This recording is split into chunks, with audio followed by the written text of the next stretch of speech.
This is Ground Media UG.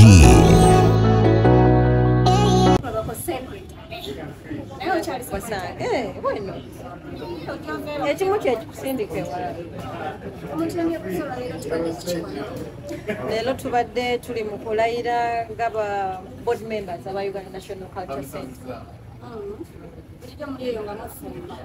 Tufumba kimukwano. Board yabadde appointed by the cabinet. Lwaki balonze mu kifo kya ku bantu abalala? Ani kakati siyinza kugamba nti lwaki balonze nze. Maybe the bandabyemu qualifications z'okubeera board member. So abalala simanyi lwaki tebabalonze, but I think they saw me very qualified for this position.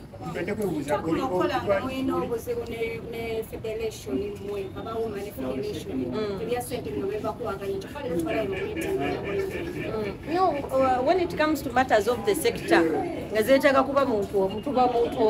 meanwhile, about the Federation and UMA, we are going to have a meeting hosted by the minister herself.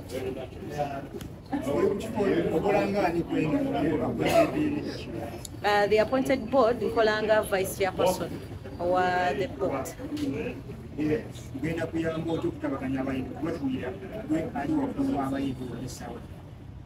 know, it's not a one-man's role, it's teamwork. Phina Abayimbi abali mu organization zona, it's teamwork. Phina tusobola okuba nga tujja wamu okubeera nga tuyimusa omumuli gwa sector yaffe. It's teamwork. Nammwe kennyini kibakwatako era you're part of our board. Muli part of the sector because tutambudde nammwe. So you're part of the family. Togamba nti ogenda kukola kigamba tugenda kukola. So era mu biseera bye bijja mu maaso consultation zijja kukolebwa mu ba stakeholders bona because we have to do this as a team.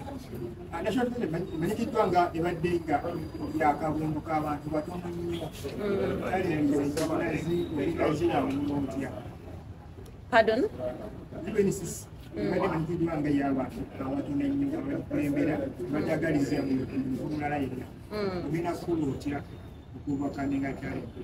Ekyo siyinza kikuwaako obujulizi about what you've stated, naye kyemanyi nti nno ebyemabega byonna biveewo tutambule maaso. Tusaba muyambe ku board yenu, board yammwe, board yaffe ffenna. Let's keep working with the board so that Uganda National Culture Center ebeera successful in whatever it does. Ebiseera ebyo babigako mutwayogera ku Uganda Culture Center. Baba balaba ragati olwokubanga yekityawo kifuulafula babalaba fesi ya ragati ate tumulabyewo. Kati ekyo ekibuuzo oyinza kibuuzayo lwaki tabadde one. Maybe he was engaged. Omanyi alina PSFU alabika abadde ne engagements ez'enjawulo. But there is a difference between Uganda National Culture Center and National Culture Forum. National Culture Forum is created by a policy, culture policy. This is a center. UNCC etwala sector yonna. Togudawulya nti mu remarks za chairperson tulaga nti first of all act yayo nkadde nnyo ya 1959 kitegeeza yeetaaga amendment. UNCC kyobola ebintu ebimu badde tebitambula bulungi. It doesn't have the regulatory strength. So we need first to do the amendment okubeera tugenda ebyokukola bingi kyemba gamba nti mujje tukolere wamu because kino kitukwatako nyini mufu yakwata ewawunya ffenna secretary etukwatako. It's not a one man show. Let's do it as a team.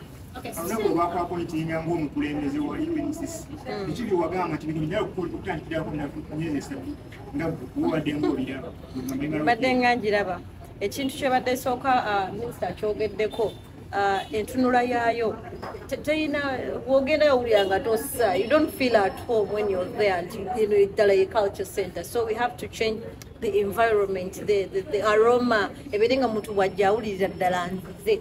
Then UNCC has been worlds apart with the stakeholders. Fena twajanga je complaining. You people, you don't involve us in here and there, the nitty-gritties. I'm very, very happy to board at a body overall directing the executive committee on how it is supposed to run the institution. So I'm very much humbled that I'm there at least.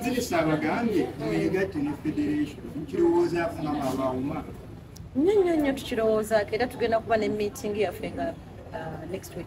Ndowooza ekyo kye bagambye okwegatta kinayambako aba federation okufuna ssente ezo kubanga batugamba ziremedde mu mikono gyo Phina. Yes. I didn't know that ziremedde mu mikono kyange. I didn't know nkiwulidde buwulizi, but all in all we need to be one family. Minister atuyise tugenda kutula meeting twogere just ebintu butono, just understanding each other. Naye tewali nnyo kyama.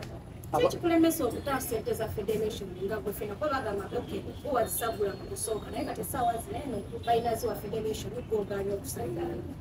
Ate nze sayininga ku ssente ze bagenda okuwa bali that statement. Since sayininga ku abantu beebuuza lwaki chairman eyalondebwa teyavudde mu sekita gye tumanyi okubanga bulijjo mucomplaininga nti abantu abali ku board tebamanyi bye muyitamu ate ne ku mulundi guno eno tulaba nga chairman that is so involved. But the chairperson, I unless you didn't hear his introduction, he's from the film industry. They were jury, banabali ku film. He's into the film industry. Tewali muntu ali ku board, atali mu value chain. Yes. Since they are willing to renovate national theatre, I don't want to speak on behalf of the board. Buli stakeholder ali mu value chain, the producers, all people abali mu creative sector. Let's work together. Let us think for our sector. Let us use this opportunity when the government is giving us the ear and the eyes. Let us be together to create a successful and evolved sector in the creative. Since akirizibwa bode y'okujja ku national theatre bote luli emirambo nga munnange balonda yensonga lwaki kati gye tuli yensonga lwaki batutaddeyo nti ffe gwe kiruma gwe kikwatirako ddala. There is no way I can refuse something that kikwatako muntu waffe. So just to know wootali gy'oli eno ffenna weetuli kati we can speak on behalf of the sector. Webale kukolera industry.